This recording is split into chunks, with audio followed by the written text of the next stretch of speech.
Hello guys, আজকে অনেক দিন পর দেখা। তো আজকে আমি এক্সোটিক অ্যারোমাস এসেনশিয়াল অয়েলটা রিভিউ করব। এটা আমি ফ্লিপকার্ট থেকে কিনেছিলাম। খুবই ভালো একটা এসেনশিয়াল অয়েল, তোমরা কিনতেই পারো। এসেনশিয়াল অয়েল প্রচুর কাজে লাগে, যেরকম যাদের চুল পড়ার সমস্যা তারা রোজমেরি এসেনশিয়াল অয়েল ব্যবহার করে, আর ল্যাভেন্ডার এসেনশিয়াল অয়েল রিল্যাক্সিং এর কাজে লাগে, রোজ এসেনশিয়াল অয়েলও তাই, স্যান্ডেলউড হচ্ছে মনকে প্রশান্তি দেয়। তো এরকম বিভিন্ন কাজ আছে। তো আমি এই সেটটা অর্ডার করেছি, তোমাদেরকে আজকে আমি দেখাবো।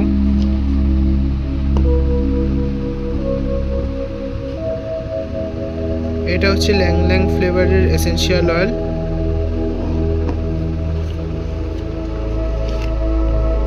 নেক্সট হচ্ছে এটা রোজ।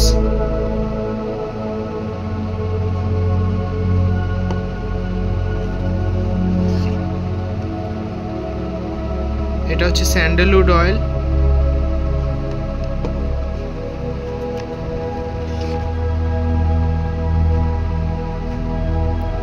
এটা হচ্ছে জ্যাসমিন এসেনশিয়াল অয়েল।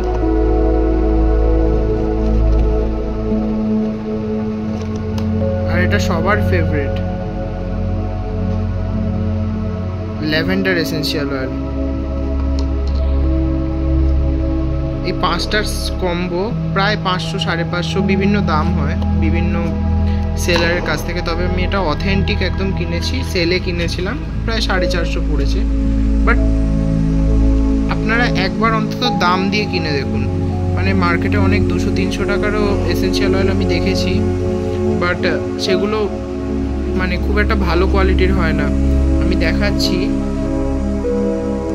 এই যে এই ব্র্যান্ডটা কায়া মায়া নাম করে, এই এসেনশিয়াল অয়েলটা আমি শপসি থেকে কিনেছিলাম। এটা 192-তে 3খানা ছিল তখন আমি যখন কিনেছিলাম। তো এটার কোয়ালিটি একদম বাজে। এই যে 100% পিওর লেখা থাকে, এর মানে কিন্তু পিওর নয়।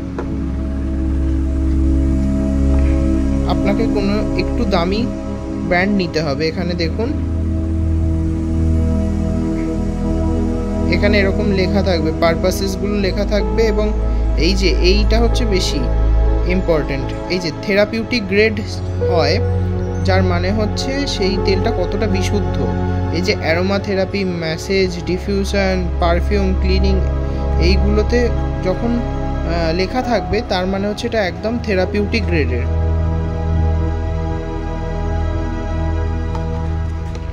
আমি মেনলি অ্যারোমা ডিফিউজারে ইউজ করি, আমি দেখাচ্ছি কিভাবে ইউজ করি। তো এরকম একটা কর্পূরদানি নিই আমি, এবং তার উপরে জল ঢালি, খানিকটা জল দিই, কিছু হয় না কিন্তু। এবং সেই জলটার মধ্যে 1-2 ফোঁটা, বেশি না কিন্তু 1-2 ফোঁটা খালি আমি এই তেলটা দিয়ে দিই। আর এসেনশিয়াল অয়েলের একটা বড় মানে চেনার উপায় হচ্ছে যে বেশি লাগে না, 1-2 ফোঁটা লাগে, তাতেই কিন্তু বেশ ভালো সুন্দর গন্ধ বেরোয়। তো অবশ্যই এটা খেয়াল রাখবেন, না হলে আপনারা রিটার্ন করে দেবেন। আমি এটার ডেসক্রিপশানে লিঙ্ক দিয়ে দেবো। তো আজকে এই পর্যন্তই। আমি পরে একদিন এসেনশিয়াল অয়েলের গুণাগুণ এবং বিভিন্ন পদ্ধতি সম্পর্কে আলোচনা করব। তো ধন্যবাদ ভিডিওটি ওয়াচ করার জন্য। Tata, bye bye.